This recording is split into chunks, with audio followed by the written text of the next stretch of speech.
He was called the quiet Beatle, but silence in his case was never peace.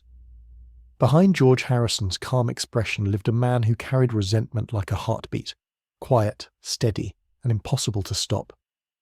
He didn't crave the spotlight, but it never stopped burning his skin.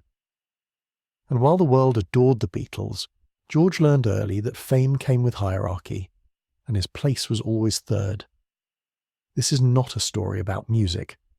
It's about a man who lived in the shadow of genius and refused to disappear quietly. The one who smiled on stage while rage hummed beneath every chord. The one who wrote melodies of faith and love, while silently keeping a list of names, the people he would never forgive. This is the untold story of George Harrison's grudges, the quiet storms that shaped the man behind the music. He grew up in Liverpool, the youngest of 4 children in a modest family that knew work better than comfort. His father was a bus driver, his mother a gentle but practical woman who understood what it meant to live quietly. George was different. He wasn't loud or rebellious, not in the way Lennon had been. He was introspective, calm and oddly patient. But beneath that calm was something sharp. He wanted more. Music came to him the way religion comes to the devoted. Slowly at first, then completely. He would spend hours alone, strumming, chasing sounds he could barely describe. When he met John and Paul, he was still just a boy, smaller, quieter, but determined. They didn't take him seriously at first. He had to prove himself, and he did, one note at a time. In those early years, George looked up to someone far away, Elvis Presley. To him, Elvis wasn't just a singer. He was a vision of freedom, a man who had broken out of the grey British world George was trapped in. Elvis had style, control, women, fame, everything George thought music could bring him. When the Beatles began to find their own fame, meeting Elvis became one of George's dreams, and when it finally happened in 1965, he expected revelation. What he found instead was disappointment. Elvis was distant, distracted, his charisma dulled by years of fame and management. He wasn't the rebel George had imagined. He was another product, surrounded by men who told him what to say, what to sing, how to move. The meeting was quiet, polite, awkward. The Beatles played a few songs. Elvis smiled, said little. George watched him closely and saw not freedom, but a cage built from money and illusion. After that day, something shifted. The man he'd idolized became proof of what fame did to people. George never said much about it publicly, but his friends remembered the tone in his voice when Elvis's name came up. Disgust mixed with pity. He gave up, George once said. He traded himself for comfort. That moment stayed with him. The boy who'd worshipped the king of rock began to understand that idols were just people who had learned how to hide their emptiness. Elvis was the first on a long list of disappointments that would mark George's life. He would never say it out loud, but that meeting taught him something essential. Fame doesn't liberate, it consumes. And every time someone asked him about Elvis, he would smile that small, detached smile, as if remembering the day his first illusion had quietly died. He'd always admired Paul. In the early days, before the world began calling them legends, Paul was confident, charming, and tireless. He could walk into a studio with nothing but a rhythm and walk out with a song the whole world would hum. George respected that at first. But admiration has a way of turning sour when it isn't returned. Paul liked things his way, the tempo, the chords, the lyrics, the direction of every take. When George offered ideas, Paul listened with half an ear, then went back to doing what he wanted. It wasn't cruelty, it was habit. Paul had become the architect of the Beatles' sound, and there wasn't much room left for another builder. George tried to accept it. For years he told himself it was just how the band worked. John and Paul wrote, George contributed. That was the unspoken rule. But as the music grew more complex, so did the resentment. George was writing more, feeling more. His ideas were sharp, spiritual, melodic, but they rarely made the cut. By the time Sgt. Pepper came around, he was tired of being a visitor in his own band. He had songs like Within You Without You and While My Guitar Gently Weeps, but getting them recorded meant endless arguments. Paul would correct his guitar playing, change arrangements, or bring in studio musicians when George wasn't fast enough. Every session became a quiet war. One afternoon during Let It Be, George finally snapped. Paul was explaining a guitar part for the 10th time, and George, exhausted, said, "I'll play whatever you want me to play, or I won't play at all if you don't want me to." The room went silent. That was the sound of years of patience cracking. After that, everything felt forced. They smiled in interviews, but behind those smiles were walls. George began keeping his distance, talking less, staying quiet unless it was absolutely necessary. Paul thought he was being moody. John didn't care enough to mediate. George just stopped trying to be understood. Later, when the Beatles split, people blamed John and Paul. But George carried his own bitterness. He saw the band not as brotherhood, but as a hierarchy. Paul was the perfectionist who had never really listened, and George, no matter how much he grew as an artist, would always be the one fighting for a corner of space in someone else's song. Years later, when they briefly reunited to work on unfinished Lennon demos, Paul said it felt just like old times. George smiled, polite as always, but his eyes said something else. It never had been good times for him. It had been years of being unheard, underestimated, and overshadowed. He forgave Paul in words, perhaps even in gestures, but not in his heart. There are wounds that time doesn't close, especially the ones made by people you once loved like family. He loved John once like a brother. They shared a kind of quiet understanding when the world around them became too loud. John was wild, sharp, magnetic, everything George wasn't, and that made the connection between them feel real. John saw through people, and for a while he saw George too. But as the fame grew, that closeness dissolved. John drifted away into his own storm, and George became another face in the crowd of John's attention. When George began to write more, John didn't notice. When he found his own voice, John treated it like background noise. There was envy in both directions. George envied John's freedom, the way he could say anything and the world would listen. John envied George's calm, his spiritual depth, the peace he seemed to find when everyone else was falling apart. But envy doesn't build bridges, it builds distance. During the later years of the Beatles, John mocked George's growing interest in Indian music and meditation.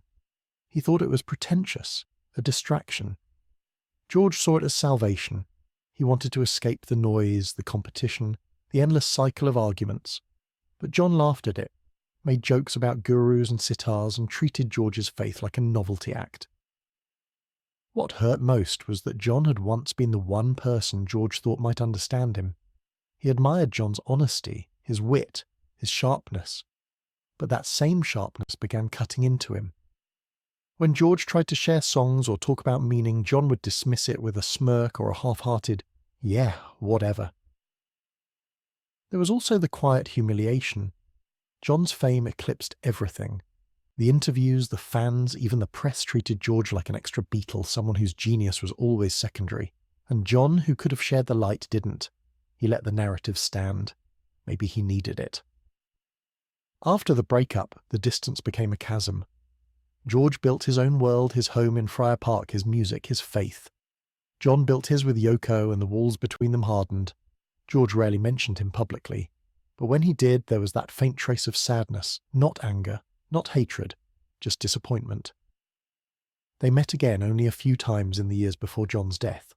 The conversations were awkward, full of politeness that didn't hide what was missing. George once said, "John and I weren't as close as people thought. It was the simplest truth he ever spoke about it." When John was killed, George didn't make a grand public statement. He didn't cry on camera or give interviews about grief. He just said, "He'll be missed." Short, restrained, but heavy with everything left unsaid. He forgave John, maybe, but forgiveness doesn't erase the memories of being dismissed, overlooked, or laughed at by someone you once loved deeply. John had been a mirror to George's younger self, brilliant, lost, and trying to find meaning in chaos. And when that mirror shattered, it left George standing alone, staring at what was left of both of them. Yoko Ono was never his enemy, not in public, not officially. But George never forgot how everything changed the moment she appeared. Before Yoko, the Beatles were already drifting apart, each man building his own small kingdom of control. After she came, those walls turned into fortresses. George didn't hate her presence because she was strange or outspoken. He hated what she represented, the final break-in, something that had once felt like family. John had always been unpredictable, but with Yoko, he became unreachable. Every decision, every argument, every word that once went through the band now went through her first. During recording sessions, Yoko would sit beside John, speaking softly in his ear, offering ideas, opinions, instructions. George saw it as intrusion, not because she was a woman, but because no one else was allowed that closeness. No one else could have spoken for John. It changed the dynamic completely. In one tense session, George snapped at her. The tension had been simmering for weeks. He asked her to stay quiet while they worked through a guitar part. She didn't. The silence afterward was heavy enough to end friendships. George saw John slipping away not just from the band, but from himself. The man who had once been wild and free had become absorbed into a world of art, performance, and dependency. Yoko was not the cause of all of it, but to George she became the symbol. The line between love and control had blurred, and he couldn't stand to watch it. After the Beatles split, George stayed polite about her in interviews. He never insulted her directly, but his tone told its own story. When journalists asked what broke up the band, George would shrug and say, "You know the answer." Years later, after John's death, George avoided contact with Yoko. He didn't attend her events, didn't involve himself in her projects. When they met briefly at a memorial, the air between them was formal, distant. She smiled. He nodded. That was all. For George, Yoko wasn't just the woman who changed John. She was the reminder that nothing sacred lasts. The Beatles had been the one thing in his life that felt immortal, and Yoko's presence had proven that even the most powerful bonds can break when someone new enters the room. He didn't hate her. Hate was too simple. What he felt was something quieter, the dull ache of knowing that something he loved had ended, and she had been there to watch it happen. And every time he saw her name in a headline or heard her voice in an interview, it brought back that same feeling. Not rage, not jealousy, just the echo of a door closing that would never open again. Been one of the few people George truly trusted. They shared music, long nights, and an understanding that fame was both a gift and a curse. They weren't just friends, they were brothers, connected through guitars and silence, through the strange loneliness that comes when the world loves you but never really knows you. When George introduced Eric to Pattie Boyd, he couldn't have imagined what would come next. Pattie was the light in his life, beautiful, gentle, complicated. She had inspired songs, poems, and pieces of his soul, but she also lived in the same cage that fame built for all of them, and she wanted more than quiet devotion. Eric saw her, really saw her, in a way George had stopped doing, and George, busy with his music and his search for something spiritual, didn't see the storm forming between them. The affair began in whispers. Eric's obsession grew into something wild, desperate. He wrote Layla for her a love song turned confession. George knew before it was public. He could feel it in the pauses when they spoke, in the way Pattie's eyes changed when Eric's name came up. When it all came out, George didn't explode. He didn't shout, didn't fight. He simply withdrew. People said he handled it with grace, that he even joked about it later. But that wasn't grace.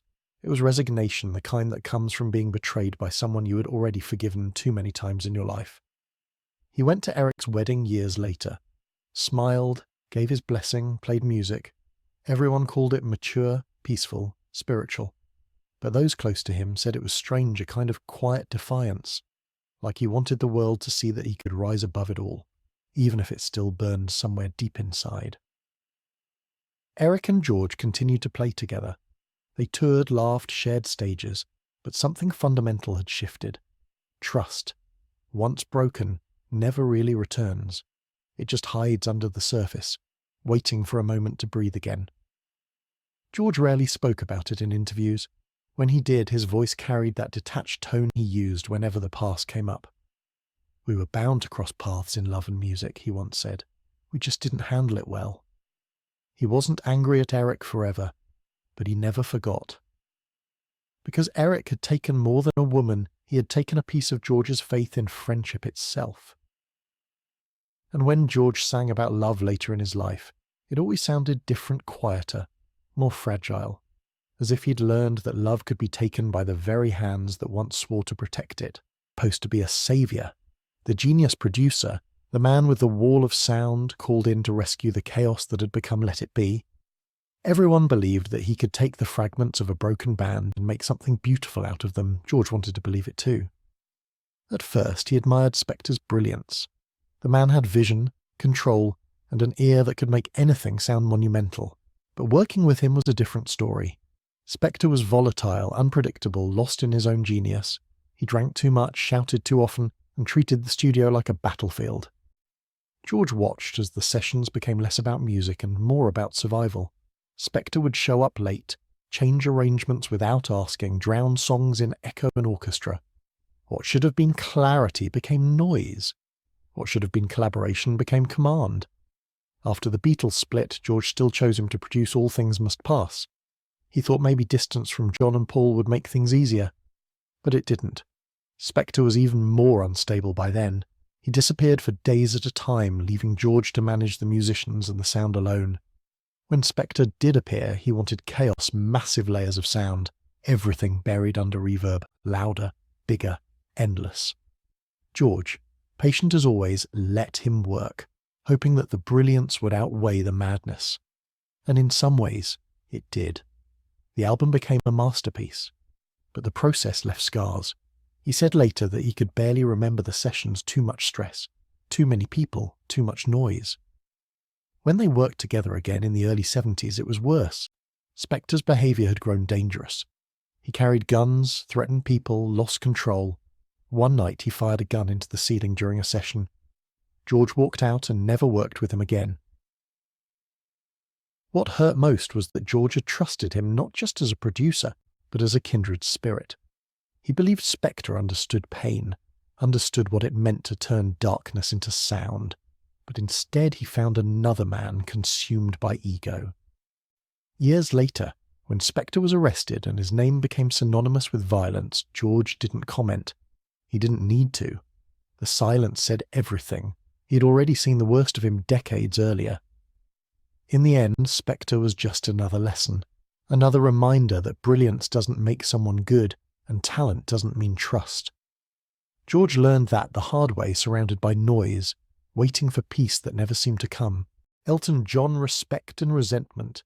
He didn't hate Elton John, but he didn't admire him either. Their friendship was one of those strange Hollywood things, all smiles in public, quiet distance in private. Elton was everything George wasn't. Loud, dazzling, overflowing with energy. His concerts were explosions of colour and sound, while George preferred silence, gardens, prayer. They came from the same world, but lived in it differently. When the press asked George what he thought of Elton's music, he didn't pretend. He said calmly, "Elton John's music is something I've never thought much of. Every song sounds the same. I think he wrote one good song many years ago. The rest is formula throw in some lyrics, 4 chords, shake it up, and you've got another Elton John hit." It was cruel, maybe. But George wasn't trying to be cruel.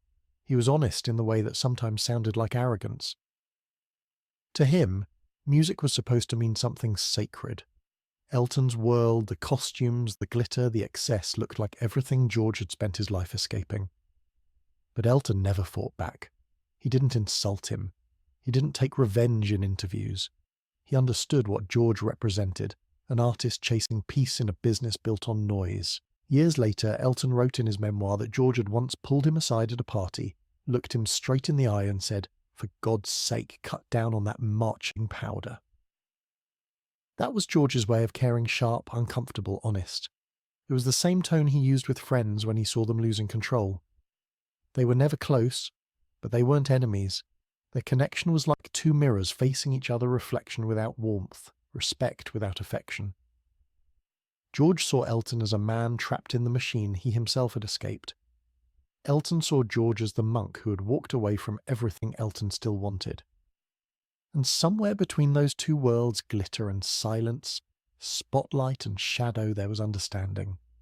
Because in truth, George didn't despise Elton, he pitied him. He pitied everyone still trying to make peace with a world that had no peace to give.